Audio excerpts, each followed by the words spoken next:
Hello students, कैसे हैं आप लोग।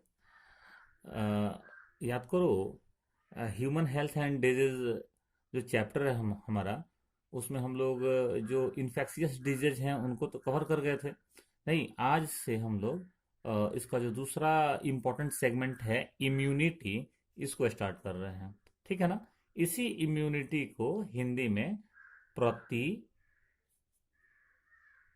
प्रतिरक्षा भी बोलते हैं। नहीं, इसको हम लोग प्रतिरक्षा भी बोलते हैं। ऐसे समझो कि हमारे बॉडी में कई तरह के सिस्टम हैं, अंग तंत्र हैं, ऑर्गन सिस्टम्स। जैसे आप लोग पढ़े हुए हैं, डाइजेस्टिव सिस्टम है, रेस्पिरेटरी सिस्टम है, सर्कुलेटरी सिस्टम है। नहीं, कई तरह के सिस्टम्स हैं, और ये सारे सिस्टम ऑर्गन ऑर्गन से, डिफरेंट ऑर्गन से बने होते हैं। ठीक है। अब क्या है कि ये सब अपना अपना फंक्शन करते हैं, सबका अपना अपना काम है। ठीक ऐसे ही हमारे बॉडी में एक सिस्टम है जिसको हम लोग इम्यून सिस्टम बोलते हैं। ठीक ना। इम्यून सिस्टम बोलते हैं। ये भी कुछ टाइप के टिश्यू और सेल से बना होता है, उसके बारे में हम लोग बाद में डिस्कशन करेंगे। अब समझना ये है कि ये इम्यून सिस्टम काम क्या करता है। तो ये इम्यून सिस्टम हमारे बॉडी को पैथोजन किसको बोलते हैं याद करो, तो डिजीज कॉजिंग एजेंट को या रोगाणुओं को बोलते हैं। नहीं, तो ये इम्यून सिस्टम हमारे बॉडी को पैथोजन से और डिजीज से क्या करता है, तो बचा लेता है। ठीक है। तो आपको तो पहले ध्यान रखना है कि भाई इम्यून सिस्टम क्या है। तो हमारे बॉडी का वो सिस्टम जो बॉडी को डिजीज से और पैथोजन से बचाता है, उसको क्या कहते हैं, इम्यून सिस्टम कहते हैं। ठीक है बात। अब देखना जरा सा। अब इस इम्यून सिस्टम में एक क्षमता है, एक एबिलिटी है। नहीं, जो क्या कर रहा है, बॉडी को बचा रहा है पैथोजन से। तो इस क्षमता को ही, इस एबिलिटी को ही हम लोग इम्यूनिटी कहते हैं। नहीं, हमारे बॉडी में इम्यून सिस्टम की जो क्षमता है इन्फेक्शन से बचाने की, बॉडी को एबिलिटी है, इस एबिलिटी या क्षमता को ही हम लोग इम्यूनिटी कहते हैं। इसको डिटेल में कवर करना है हम लोगों को। हमारे बॉडी में दो टाइप की इम्यूनिटी मिलती है। अगर हम लोग टाइप्स ऑफ इम्यूनिटी की बात करें तो हमारे बॉडी में दो टाइप की इम्यूनिटी प्रेजेंट होती है। एक को बोलेंगे आप इनेट इम्यूनिटी, और दूसरे को बोलते हैं एक्वायर्ड इम्यूनिटी। ठीक है। दोनों को एक एक करके समझा जाएगा।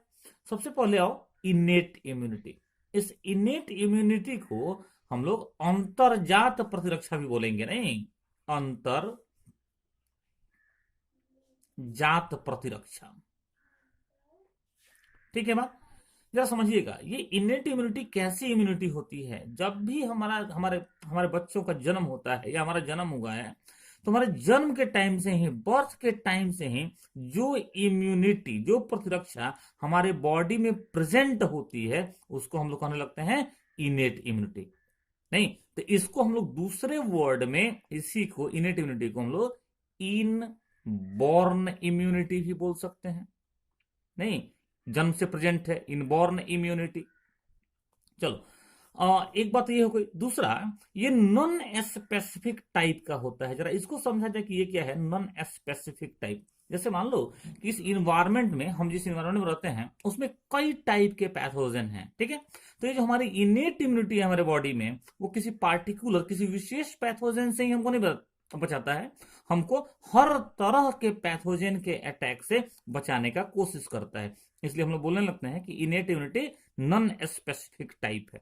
नेक्स्ट पॉइंट अगर देखा जाए तो हम लोग लिखे हैं कि इसे first and second line of defence भी कहा जाता है। नहीं, लाइन ऑफ डिफेंस का मतलब हुआ कि हमको बचाने वाला एक रेखा या एक सर्किल या एक चक्र। नहीं, कहता है कि ये जो इनेट इम्यूनिटी है, आगे हम लोग देखने वाले हैं कि ये क्या करता है कि पैथोजन को हमारे बॉडी में इंटर करने से रोकता है। साथ साथ अगर कोई पैथोजन बॉडी के अंदर इंटर कर गया है तो उसको किल करता है। नहीं, तो इस हिसाब से देखा जाए तो ये फर्स्ट लाइन ऑफ डिफेंस और सेकंड लाइन ऑफ डिफेंस बनाता है। ठीक है। चलो, अब ये काम कैसे करता है, कैसे इनेट इम्यूनिटी पैथोजन से बॉडी को सेव करता है, कैसे पैथोजन से बॉडी को बचाता है। नहीं, कुछ ना कुछ तो इसमें होगा।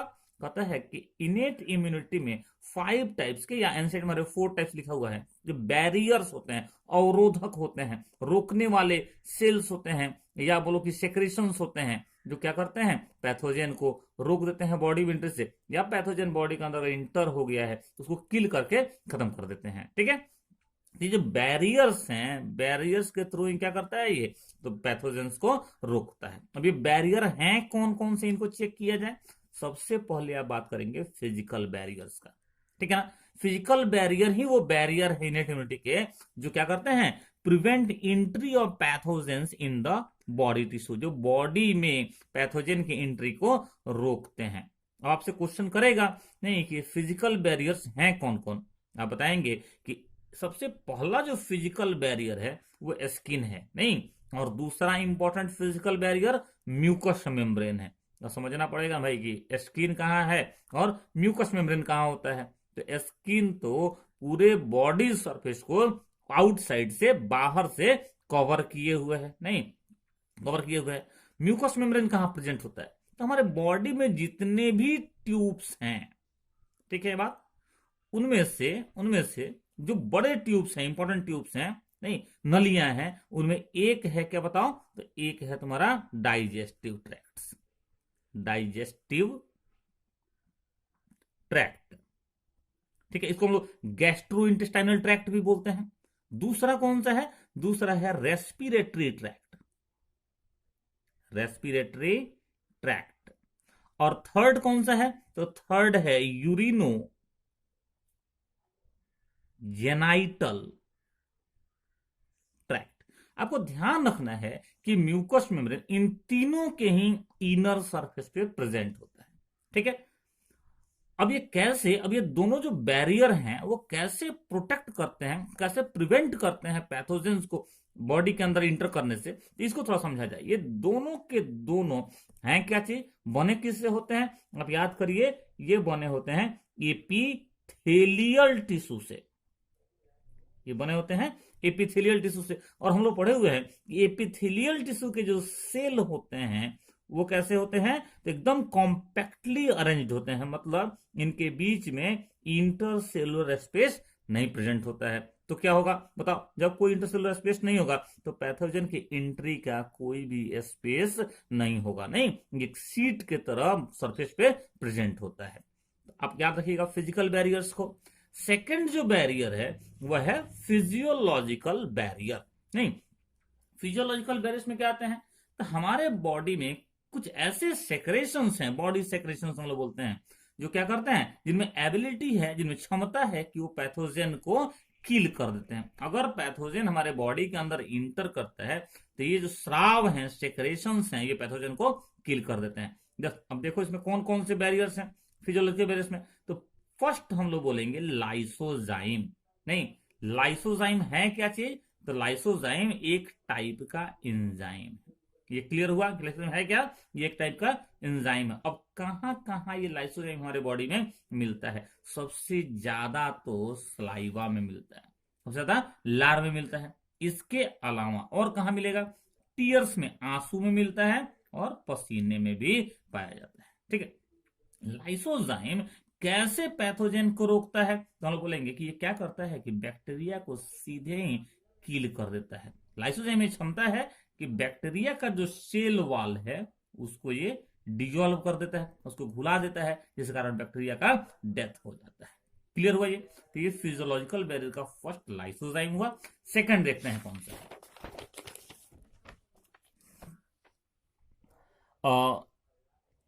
फिजियोलॉजिकल बैरियर में सेकंड है HCl या हाइड्रोक्लोरिक एसिड। ऐसे तो आप लोग जानते ही हैं कि ये हाइड्रोक्लोरिक एसिड एक स्ट्रॉन्ग एसिड है, नहीं, एक स्ट्रॉन्ग एसिड है ये।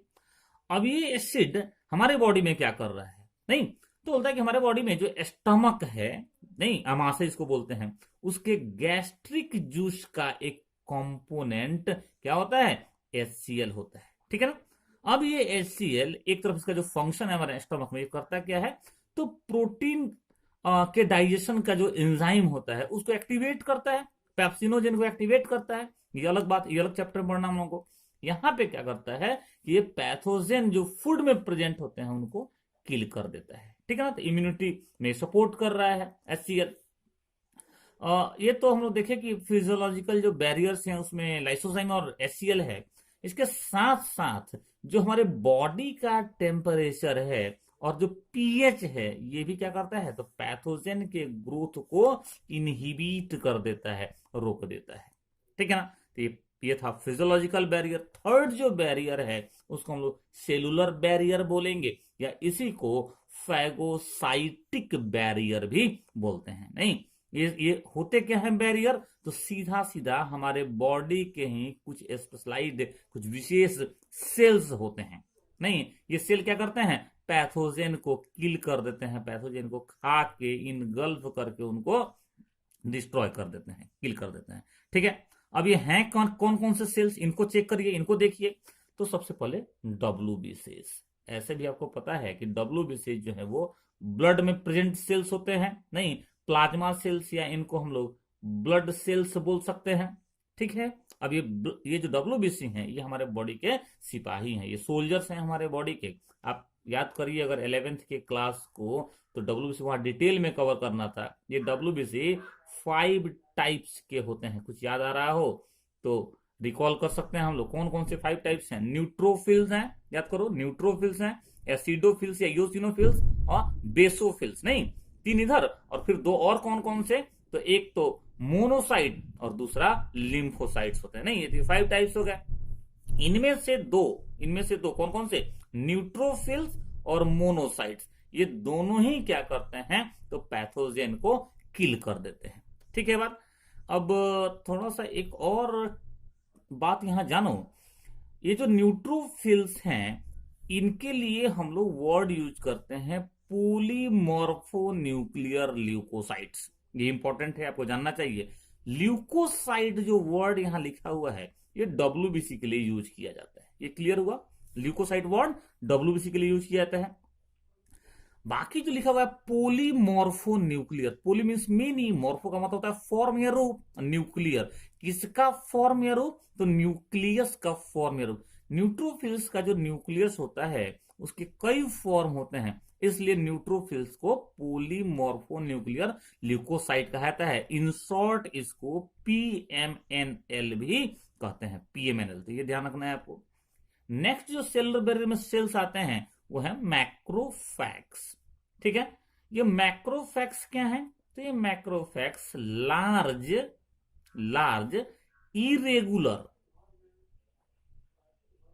इरेगुलर शेप्ड सेल्स होते हैं। ठीक है ना, अमीबा के शेप के सेल्स होते हैं, इरेगुलर शेप्ड सेल्स होते हैं।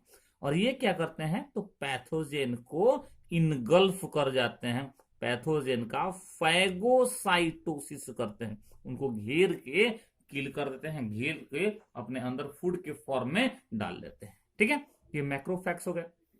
थर्ड टाइप के जो सेल्स हैं उनको बोलेंगे आप नेचुरल किलर सेल्स, या फिर शॉर्ट में NK सेल्स। नहीं, इनका तरीका तो अलग ही है। ये NK सेल्स क्या करते हैं, तो ये कैंसर के सेल्स को और पैथोजन के सेल को, नहीं, दोनों को डिस्ट्रॉय करते हैं। ये क्या करते हैं, तो ये जो भी सेल है कैंसर या पैथोजन के, इनमें एक पोर का फॉर्मेशन करते हैं, जिसके चलते क्या होता है, इसमें वाटर फिल हो जाता है और ये सेल ब्रस्ट होके किल हो जाता है। ठीक है, तो ये NK सेल हो गए। नेक्स्ट जो बैरियर है वो है साइटोकाइन बैरियर। साइटोकाइन बैरियर, इसको भी समझिए। ऐसा समझो कि जैसे हमारे बॉडी में मान लो कि बहुत सारे सेल्स हैं, नहीं, बहुत सारे सेल्स हैं। अब इनमें से कुछ सेल में वायरस का इन्फेक्शन हो गया। इन्फेक्शन कौन कॉज किया, वायरस। तो ये जो वायरस से इन्फेक्टेड सेल्स हैं ये क्या करते हैं कि अब कुछ केमिकल सेक्रेट करते हैं। नहीं, एक केमिकल जो है इनको हम लोग इंटरफेरॉन बोलेंगे। केमिकल को हम क्या बोलते हैं, इंटरफेरॉन। और ये इंटरफेरॉन जो बगल के जो हेल्दी सेल्स हैं उनको वायरस के इन्फेक्शन से बचा लेते हैं। इसी को हम लोग साइटोकाइन बैरियर बोलने लगते हैं। हम लोग लिखे भी हैं, virus infected cells secrete glycoprotein called interferon. नहीं, ये इंटरफेरॉन केमिकली क्या होते हैं, तो ग्लाइकोप्रोटीन होते हैं। नहीं, और ये इंटरफेरॉन करते क्या है, तो जो नॉन इन्फेक्टेड सेल्स हैं, जो वायरस इन्फेक्टेड सेल्स नहीं हैं, हेल्दी सेल्स हैं, उनको वायरस से प्रोटेक्ट करते हैं या बचा लेते हैं। ठीक है ना, तो साइटोकाइन बैरियर्स। और जो लास्ट बैरियर की हम लोग बात करेंगे, जो लास्ट बैरियर की बात करेंगे उसमें इंफ्लामेटरी बैरियर्स होते हैं। ठीक है ना, क्या है इनको भी समझो। हमारे बॉडी में स्किन के नीचे एक टिश्यू होता है, कनेक्टिव टिश्यू, उसको हम लोग एरियोलर टिश्यू बोलते हैं। एरियोलर टिश्यू ये कनेक्टिव टिश्यू का टाइप है। इस एरियोलर टिश्यू में एक टाइप के सेल होते हैं जिनको हम लोग मास्ट सेल्स बोलते हैं, ठीक है ना।